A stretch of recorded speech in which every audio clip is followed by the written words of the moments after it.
बघा मित्रांनो खेकडे.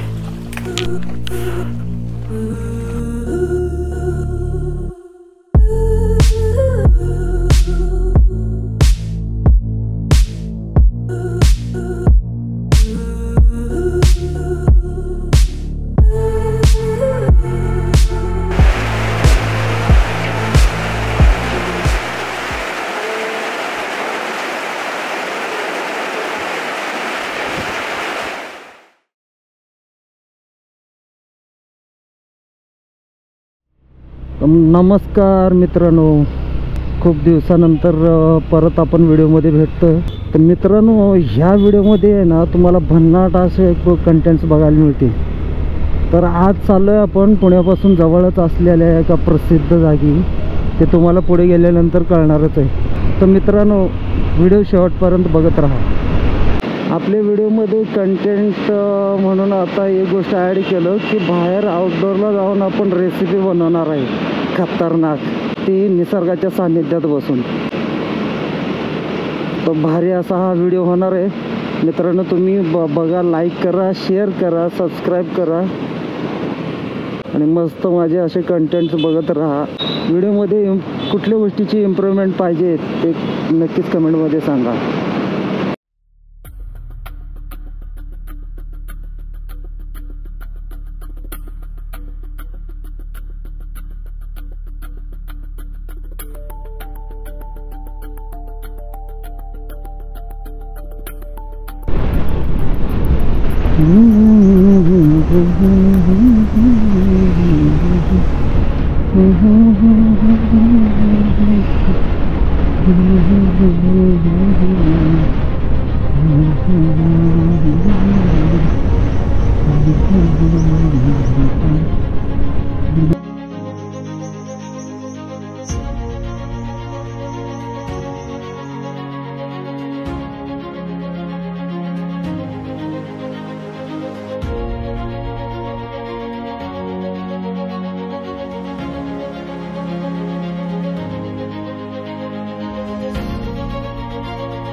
मित्रांनो, तो तुम्ही आता बघू शकता. आता आपण आलो नाण्याच्या पुढे आणि नाण्याच्या पुढून आता आपल्याला दाखवते 20-26 मिनटं म्हणजे 9-1 किलोमीटरचा रस्ता दाखवते. आता पुढे रस्ता तर आतापर्यंत चांगला आहे आणि वातावरण भारी झाले. म्हणजे जास्त ऊनी नाही आणि जास्त म्हणजे पावसासारखं सुद्धा नाही, व्यवस्थित वातावरण आहे आता सध्याला. आपल्याला असंच क्लायमेट पाहिजे होता. आपलं जे काय आजचं नवीन कंटेंट आहे त्यासाठी असं वातावरण भारी. इकडं बघा नेचर कसला दिसतं.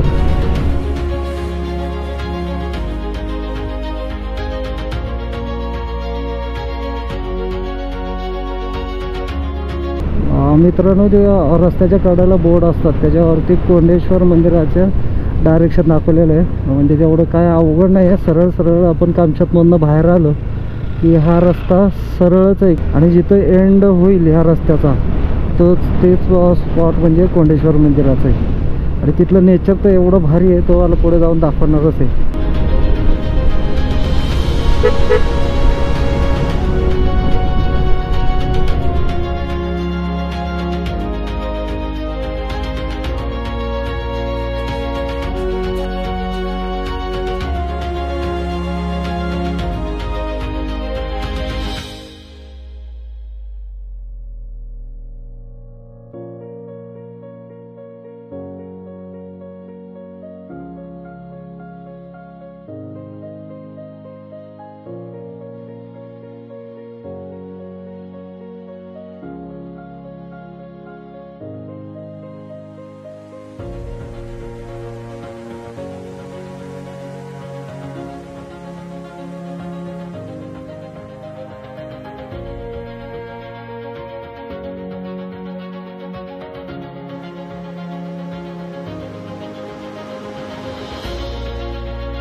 इथं जो टर्न येईल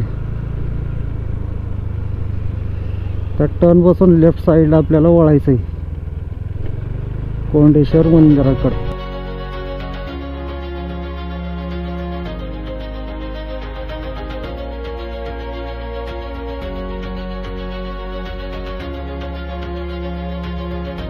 कसलं स्वच्छ पाणी पुरं पोहतात खाली, कपडे वगैरे धुतात.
आणि या साईडला सावली.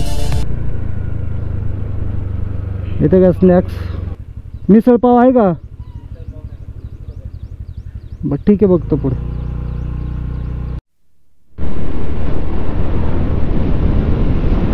नजारे बघ की कसले भारी आहे.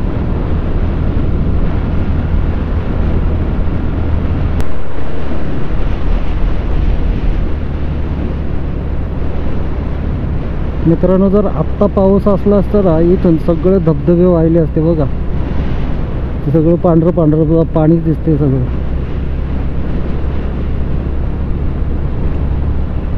परत बघा इकडे वातावरण कसलं झालेलं आहे, सडनली चेंज. असं वाटतं आता मोठा पाऊस पडतोय काय. कोंडेश्वर मंदिराच्या पुढून सरळ जर ट्रेकिंग करत गेलो तर आपण ढाकबैरीचा जो गड आहे, फोर्ट आहे, तिथं आपण जाऊन पोचतो. म्हणजे इथून सुद्धा रस्ता आहे ढाकला जायला.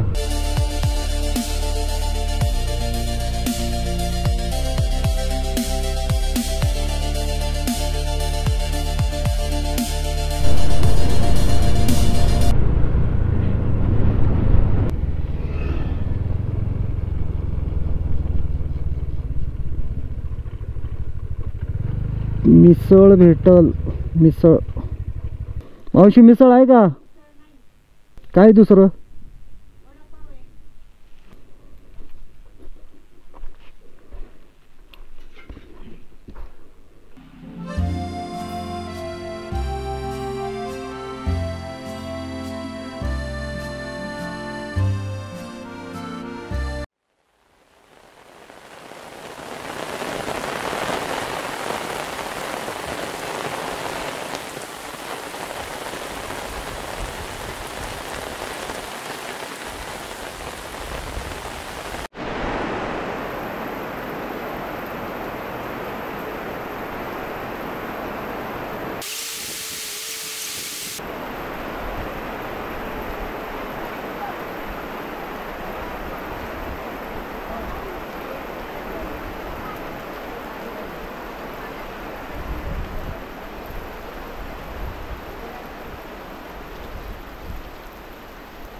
तुम्ही हो परत इथं पाणी पडलेलं होतं ना. हा पण मी पहिल्यांदा बघितलंय.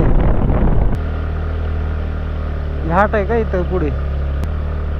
हो इथं पुढेच मंदिर दिसतंय. श्री क्षेत्र कोंडेश्वर. हा बघ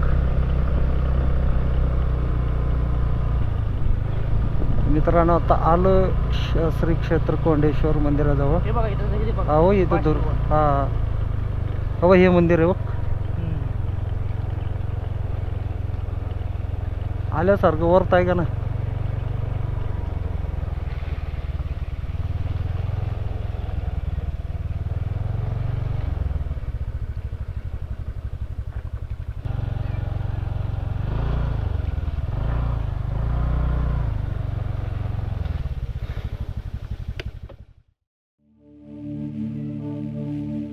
कोंडेश्वर मंदिर हे भगवान शिव यांना समर्पित आहे. हे सुमारे 400 वर्षापूर्वीचे दगडी बांधकाम आहे.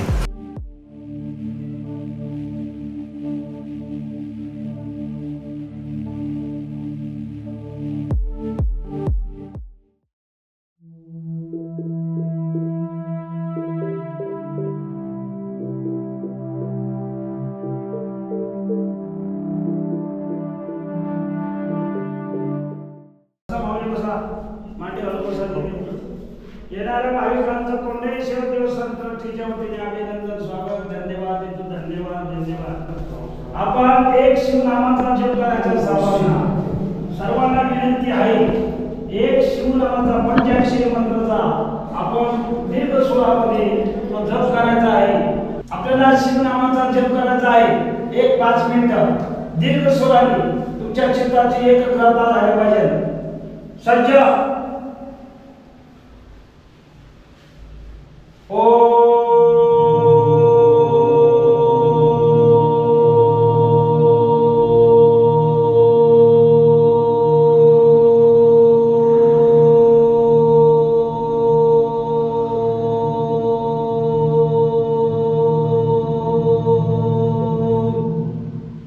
नमः शिवाय.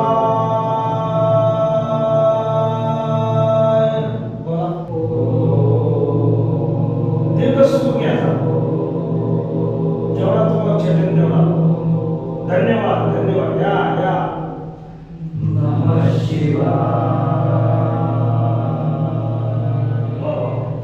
ओम श्री गणनायकं गजभं मोरेशं सिद्धितं वल्लभनायकं चिंतामणि श्रीगुरुं श्री गुरु ब्रह्मा गुरु विष्णु गुरुदेव महेश्वर गुरु साक्षात् परब्रह्म तस्मै श्री गुरुवे नमः.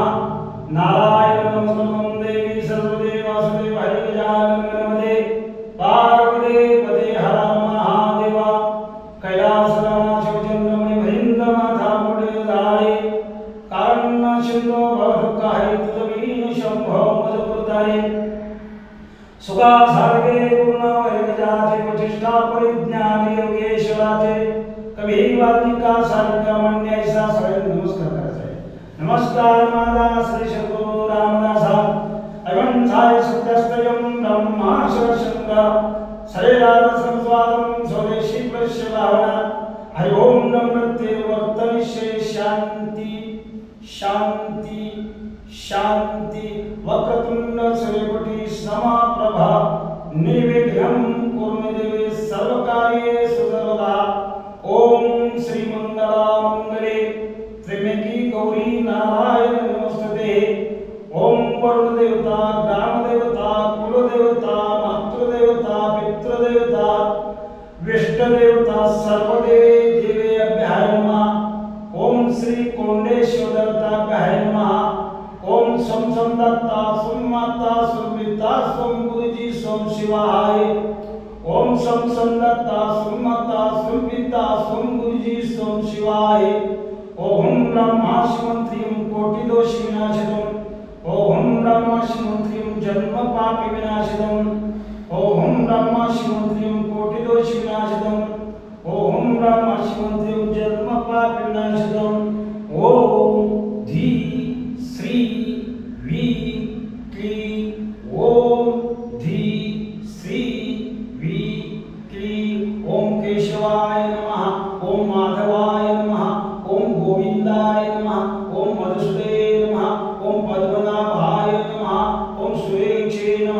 ओम रवे नमः, ओम श्री कृष्णे नमः। पुढे सरा अपना सुख शांती ऐश्वर्य ह्या मंत्राने तुम्हाला लागलं जाणार आहे। ओम ब्रह्मण स्वाहा, ओम आपणं स्वाहा, हर हर ओम उदन स्वाहा, महादेव कोंडेश्वर।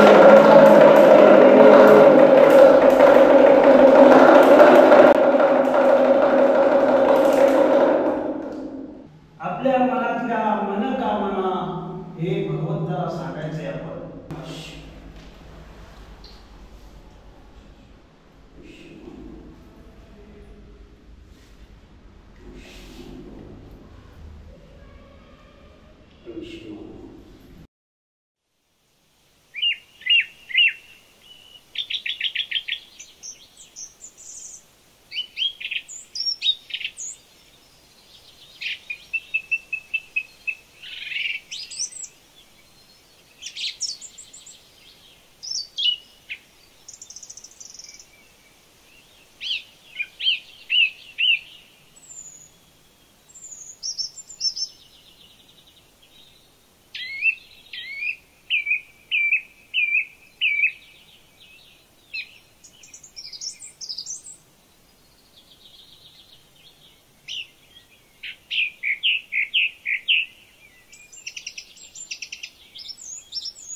कोंडेश्वर मंदिराच्या शेजारी भैरवनाथाचे पण मंदिर आहे।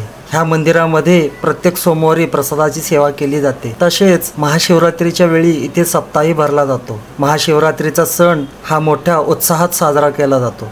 मित्रांनो, तुम्ही बघू शकता शंकराची जो मूर्ती आहे त्या शेजारून असा वरती आला रस्ता आहे आणि इथून मंदिराभोवती सुंदर घनदाट जंगले आणि नैसर्गिक धबधबा पाहता येतो। कोंडेश्वर मंदिर हे महाराष्ट्राच्या कामशेत जवळील जांभवली येथे आहे। मंदिरापासून काही किलोमीटर अंतरावर असलेल्या टेकडीवरून हा धबधबा उगम पावतो।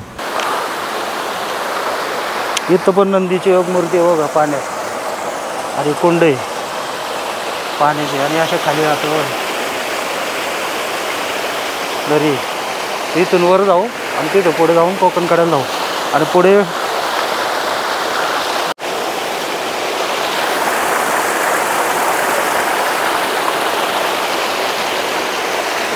मंदिराच्या पाठीमागे पाण्याचे 5 कुंड आहे। कुंडलिका नदीचे उगम इथल्या 5 कुंडामधून होऊन ही कुंडलिका नदी कामशेत रेल्वे स्टेशन जवळ इंद्रायणी नदीला जाऊन मिळते। वडवेळे येथील संगमेश्वर मंदिराच्या येथे ह्या 2 नद्याचे संगम होते आणि तेथून इंद्रायणी नदी ही पुढे पंढरपुरात जाऊन मिळते। इथे कोंडेश्वराचं मंदिर आणि त्या साईडने असा एक ट्रेल आला आहे छोटासा आणि इथून असं तर पुढे जायचं आहे।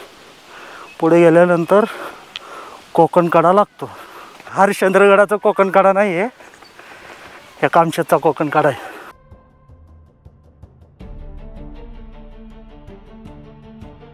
हा बघा मित्रांनो खेकडे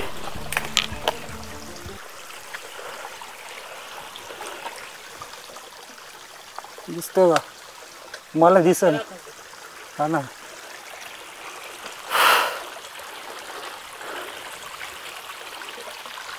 मोठा पाऊस आला की बाहेर अशा प्रकारे चाललो आता आम्ही।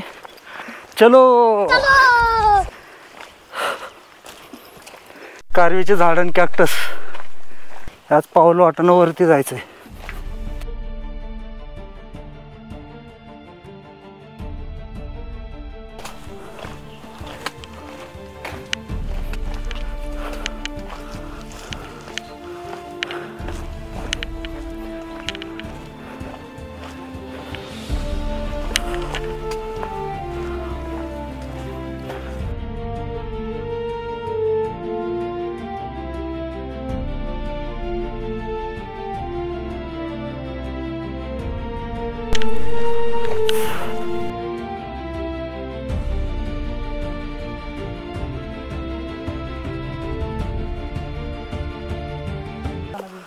घनदाट जंगल असा आहे प्रवास।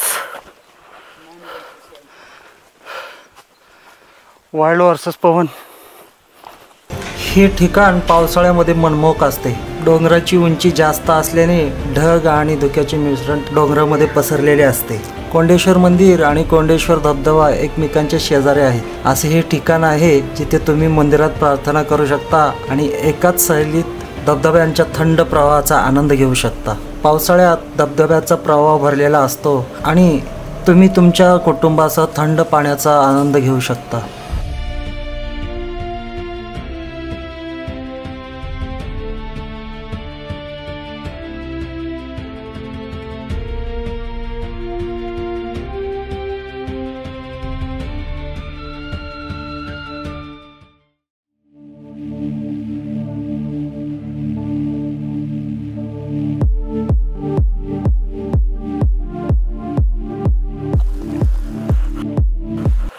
मित्रांनो, एवढी सगळी तयारी केलं होतं आता रेसिपीसाठीची आणि झालं पाऊस चालू.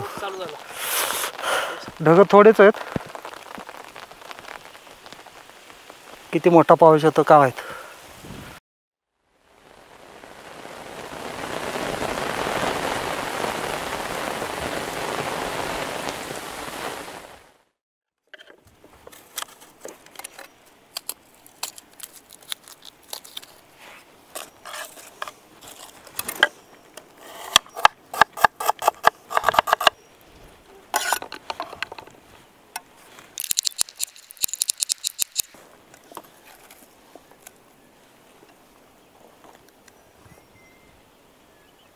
अशा प्रकारे घेतला होता कांदा कापून. ह्याच्यामध्ये टाकायचं बेसन आणि थोडंसं तांदळाचं पीठ. तर ह्याच्यामध्ये बेसन जास्त नाही टाकायचं. आपल्याला काय कांद्याची गोल भजी करायची नाहीत. कांद्याची खेकडा भजी करायला थोडंसं बेसन. तांदळाचं पीठ टाकलं होतं. तांदळाच्या पिठानं काय होतं, कुरकुरीतपणा ते तांदळाच्या पिठामुळे येतं. म्हणून त्यामुळं ज्यावेळेला खेकडा भजी करतो त्याच्यामध्ये थोडासा तांदळाचं पीठ मिक्स करायचं.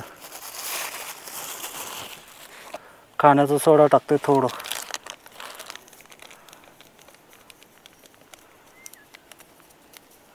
बघा एवढंच टाकतो. त्यानंतर थोडंसं मीठ. मीठ बघा कागदामध्ये आणलं. थोडंसं मीठ आपल्या चवीप्रमाणे. थोडासा ओवा टाकतो. ओव्याने काय होतं की बेसनामुळं कसं गॅसचा जो प्रॉब्लेम आहे तो ओव्यानं जातो, म्हणून ओवा टाकायचा ह्याच्यात. त्याच्या ओव्याची टेस्ट नसते म्हणा, पण ते पोट साफ व्हायसाठी आणि गॅस न धरायसाठी ओवा टाकतात. आता थोडीशी हळद टाकून घेतो. अचानक पाऊस येतं, अचानक ऊन येतं. आता बघ एकदम कडक ऊन आलं.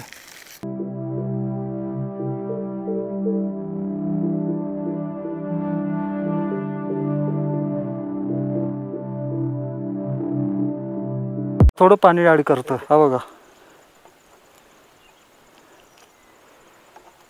थोडंच ॲड केलं. त्याला मस्त कालवून घेतो. हाताला चिटकले सगळं. आता बघा हे मित्रांनो, हे पोर्टेबल जे गॅस आहे ते मी पहिल्यांदाच फिट करतो नाही का. आता ते कसं होते बघू.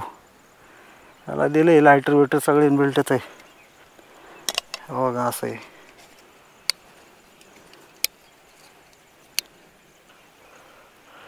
बघा हे आता असं झालं. इथंच बसून लावू का. हे असं स्लॉट आहे बघा इथं आणि इथे काय.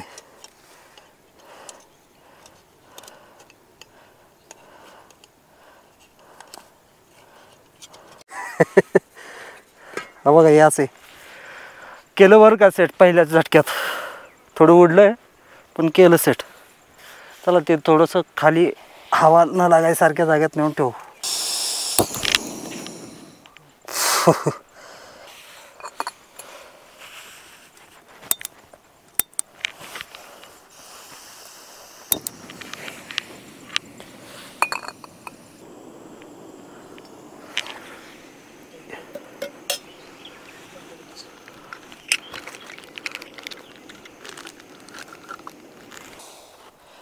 त्याचं उलट आहे काय कळत.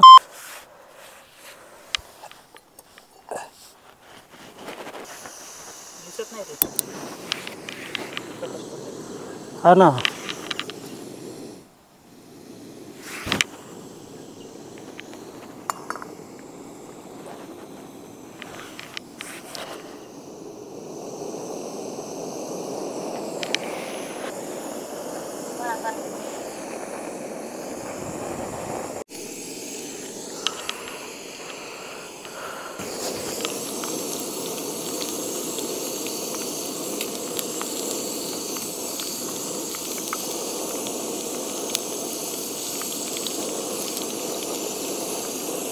झाले मित्रांनो असं बनवून इथं भजी.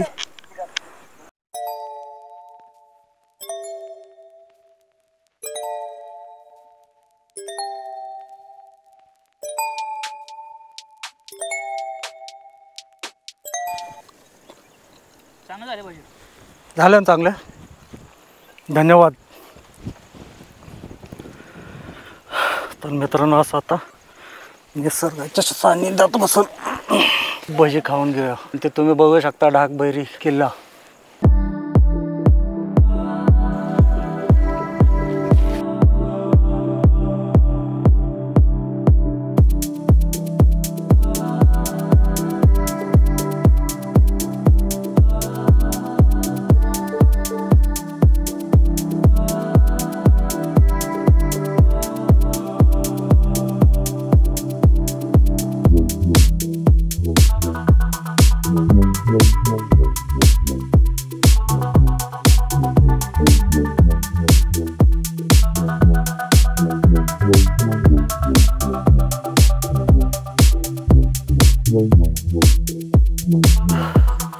मित्रांनो, तर हा व्हिडिओ तुम्हाला कसा वाटला तो कमेंट बॉक्समध्ये आम्हाला कळवाच.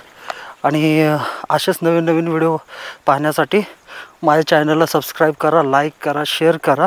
चला परत भेटूया नवीन ठिकाणी. तोपर्यंत बाय बाय.